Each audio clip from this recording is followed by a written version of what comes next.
سلطان محمود غزنوی اکثر رات کو پیس بدل کر اپنی رعایا کے حال و احوال سے باخبر رہتا اور ان کی تکالیف دور کرتا۔ ایک رات حسب عادت رعایا کا حال معلوم کرنے کے لیے بادشاہ سلامت پیس بدل کر محل سے نکلے۔ گشت کرتے ہوئے ایک ویرانے سے گزرے، وہاں چند آدمی بیٹھے آہستہ آہستہ باتیں کر رہے تھے۔ سلطان بھی ان کے قریب جا بیٹھا تو سلام کے بعد پوچھا کہ تم لوگ کون ہو اور رات گئے یہاں کیا کر رہے ہو؟ انہوں نے جواب دیا کہ ہم چور ہیں، اور اب یہ بتاؤ کہ تم کون ہو؟ سلطان نے کہا بس میں بھی تمہیں میں سے ہوں۔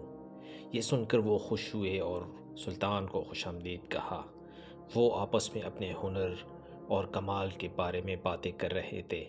پہلے نے کہا میرے کانوں میں یہ کمال حاصل ہے کہ رات کو جب کتا بھونکتا ہے تو میں سمجھ جاتا ہوں کہ وہ کیا کہہ رہا ہے۔ سب نے سن کر کہا یہ تو بڑے کمال کی بات ہے۔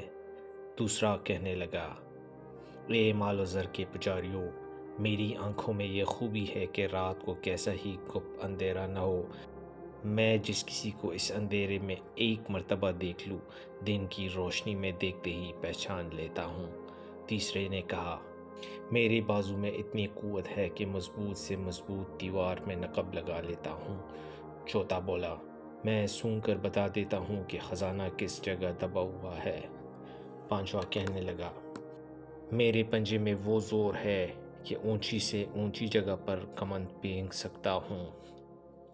پھر انہوں نے سلطان کی طرف دیکھ کر کہا ہاں بھائی، اب تو بھی بتا تجھ میں کیا کمال ہے؟ سلطان نے جواب دیا یارو میرا کیا پوچھتے ہو، اللہ کی مہربانی سے میری داڑھی میں ایک خاص وصف ہے، وہ مجرموں کو قید سے رہا کرا دیتی ہے یا جن کو قتل کی سزا ہو جائے، اگر اس وقت میں داڑھی ہلا دوں تو انہیں باعزت رہا کر دیا جاتا ہے۔ ان عقل کے اندھوں نے یہ سن کر خوشی سے نعرہ لگایا تیرا کمال تو سب سے بڑا ہے، آج سے تو ہمارا سردار ہے، اب ہمیں کسی پریشانی کا خوف نہیں۔ اس کے بعد چوری کا پروگرام طے ہوا اور پھر سب چل پڑے۔ بادشاہ کی محل کی جانب نکلے، کتے کی بھونکنے کی آواز آئی۔ جو چور کتوں کی بولی سمجھنے کا دعویٰ کرتا تھا ہراساں ہو کر دبی الفاظ میں بولا غضب ہو گیا، یہ کتا کہہ رہا ہے کہ بادشاہ تمہارے دائیں بائیں ہی موجود ہے۔ یہ سن کر دوسرے چور ہنس پڑے اور بولے ابھی تجھے کیا ہو گیا ہے، بادشاہ کا یہاں کیا کام؟ وہ اس وقت محل میں اپنے آرام دہ بستر پر خراٹے لے رہا ہوگا۔ اتنے میں دوسرے چور نے کہا دوستو، شاہی خزانہ قریب آ گیا ہے اور بس اب تم اپنے اپنے فن کا مظاہرہ کرو۔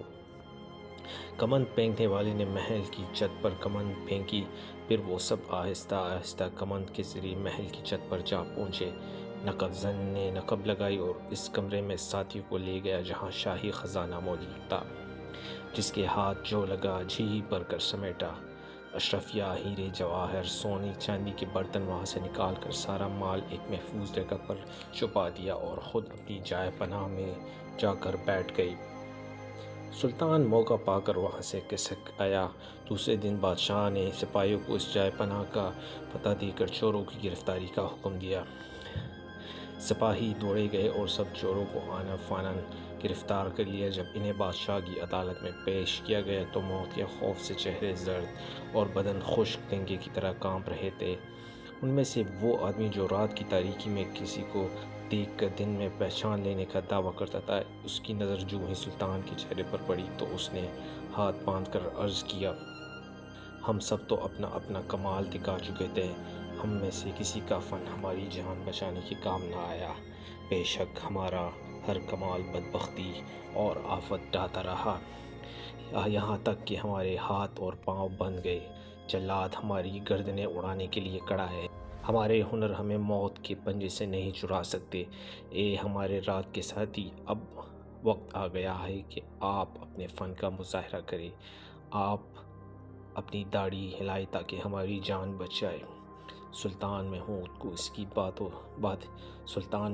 اس کی باتیں سن کر رحم آ گیا۔ اس نے اپنی گردن ہلا کر حکم دیا کہ ان کو رہا کر دیا جائے۔